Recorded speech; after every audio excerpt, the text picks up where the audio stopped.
జాగ్రత్తగా ఎందుకు చెప్తానంటే ఇన్పుట్ సెక్షన్లో అవుట్పుట్ సెక్షన్లో ఇన్పుట్ ఇచ్చారనుకోండి ధూమ్ధామే ఇంకా. So guys welcome back to another video. Guys ఈరోజు మన వీడియోలో ఏంటంటే లాస్ట్ ఇయర్ మనం ఒక డ్రమ్ముతో కూలర్ అయితే తయారు చేసాము. అది ఒక 12 వోల్ట్ పవర్ సప్లై మీద అయితే రన్ అవుతుంది అనమాట. దానికోసం నేను ప్రతిసారి సపరేట్గా పవర్ సప్లై అయితే యాడ్ చేసుకోవాల్సిన అవసరం వస్తుండే. ఇంకా ఇప్పుడు సమ్మర్ వచ్చేసింది, చుక్కలు కనిపిస్తున్నాయి. ఇంకా ఎట్లా చేయాలో నాకు అర్థం కావట్లేదు. ప్రతిసారి పవర్ సప్లై పెట్టాలి తీయాలని. ఆ డ్రమ్ కూలర్ని పొద్దు మనం అప్గ్రేడ్ అయితే చేయబోతున్నాం. స్టార్టింగ్ నుంచి ఎండింగ్ వరకు అయితే ఖచ్చితంగా చూడండి. మీకు ఎటువంటి ప్రాబ్లం వచ్చినా మీరు మళ్ళీ చెక్ చేసుకోకుండా ఒకటే బారి చూసేసుకోండి. ఇంకా ఎవరైనా మన ఛానల్ని సబ్స్క్రైబ్ చేసుకోండి చూసుకుంటే ఫస్ట్ మన ఛానల్ సబ్స్క్రైబ్ చేసుకోమా, 10K సబ్స్క్రైబర్లు కొట్టాలా. ఇంకా ఎవరైనా ఈ వీడియోని లైక్ చేయకపోతే ఫస్ట్ లైక్ చేయండి.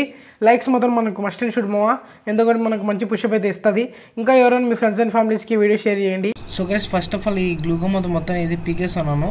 అండ్ ముందైతే నేను జనరేటర్ తయారేసాను కదా, దాంతో ఆ వాటర్ పంప్ అయితే పీకేసాను. ఇంకా ఇప్పుడైతే కొత్తది అయితే వేస్తాను అనమాట. ఎందుకు జాయిన్ చేద్దాం అనుకున్నా గలీజ్గా ఉంటుందో అని, అందుకే ఇప్పుడైతే సాల్వింగ్ చేద్దామని నీట్గా ఓపెన్ చేశాను అనమాట. అండ్ ఫస్ట్ వచ్చేసి నెగిటివ్ అనమాట. నూటలు మెయిన్ నూటలు అండ్ మోటార్ నూటలు అండ్ ఒకటి ఎక్స్ట్రా బ్లాక్ వైరు కామన్గా మనం చుట్టుకొని నేనైతే హీట్ సింక్ అయితే వేసి మొత్తం హీట్ చేసేసాను అనమాట. ఎక్స్ట్రా న్యూట్రల్ ఎందుకంటే దీంట్లో 12 వోల్ట్ 10 ఆంపియర్స్ డ్రైవ్ అయితే ఫిట్ చేస్తాం కదా, ఆ డ్రైవర్కి పవర్ రావాలా, అందుకోసం మనం న్యూట్రల్ ఫేస్ ఒకటి ఎక్స్ట్రా తీసుకోవాలన్నమాట. సాల్డరింగ్తో హీట్ సింక్ని హీట్ చేయడం చాలా కష్టంగా ఉంది. మన దగ్గర లైటర్ ఉన్నది, కాకపోతే అంతా గ్యాస్ అయిపోయింది. గ్యాస్ ఫిల్ చేయించి మళ్ళీ యూజ్ చేయాలా. ఇప్పుడైతే నేను ఫేస్ ఒకటి ఎక్స్ట్రా సాల్వింగ్ చేసుకుంటాను అనమాట. డైరెక్ట్కి కింద మన స్విచ్ కంట్రోల్కి ఇచ్చాము ముందు, డైరెక్ట్గా సాల్వింగ్ అయితే చేసుకుంటాను.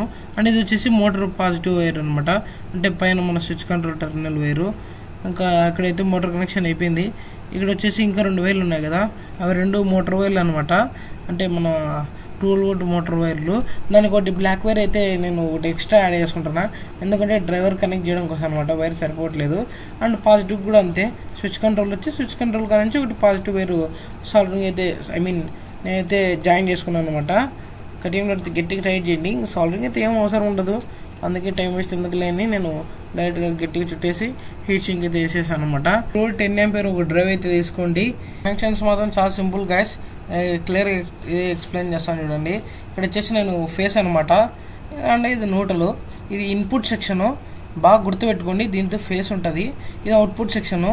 ఇది నెగిటివ్ అయితే నేను కనెక్షన్ చేస్తున్నాను. అండ్ పాజిటివ్ చాలా జాగ్రత్తగా అయితే వేయాలన్నమాట. జాగ్రత్తగా చెప్తానంటే ఇన్పుట్ సెక్షన్లో అవుట్పుట్ సెక్షన్లో ఇన్పుట్ ఇచ్చారనుకోండి ధూమ్ధామే ఇంకా ఇల్లు మాత్రం, అందుకే చూసుకొని ఇచ్చుకోండి. ఇది అవుట్, ఇది ముందు ఇన్పుట్ సెక్షన్ 2 వైర్లు ఉండేది, ఫేస్ నూటలు అండ్ V+V నెగిటివ్ అని ఉంటుంది. ఇక్కడైతే నేను ఒక అట్టపెట్టలు వేసి మౌంట్ చేసి దానికి డైరెక్ట్గా ఫేక్కి తీసి అంటించాను అనమాట నీట్గా. అండ్ ఇప్పుడు చూడండి చల్లగా గాలి వస్తుంది. సరిపోతే చెప్పలేండి, చల్లగా వేయలే ఎందుకంటే అదంతా నీళ్ళు లేవు, మామూలుగానే వస్తుంది గాలి. నీళ్ళు వేసిన తర్వాత చల్లగా వస్తుంది. ఇప్పుడైతే జస్ట్ ప్రాక్టికల్ అయితే ఆన్ చేసిన అనమాట. ఇప్పుడు మాత్రం నేను ఎక్స్పీరియన్స్తో చెప్తాను గైస్, అసలుకు ఒక హాఫ్ అన్ అవర్ నుంచి 20 మినిట్స్ దాకా వదిలిపెట్టాలన్నమాట. గడ్డి కూల్ అయ్యేంత వరకు భయంకరమైన చల్లగా వస్తుంది. వన్ ఆఫ్ ద బెస్ట్, నాకు ఇది బాగా నచ్చింది అనమాట కూలరు. ఇదైతే పర్ఫెక్ట్ 100%.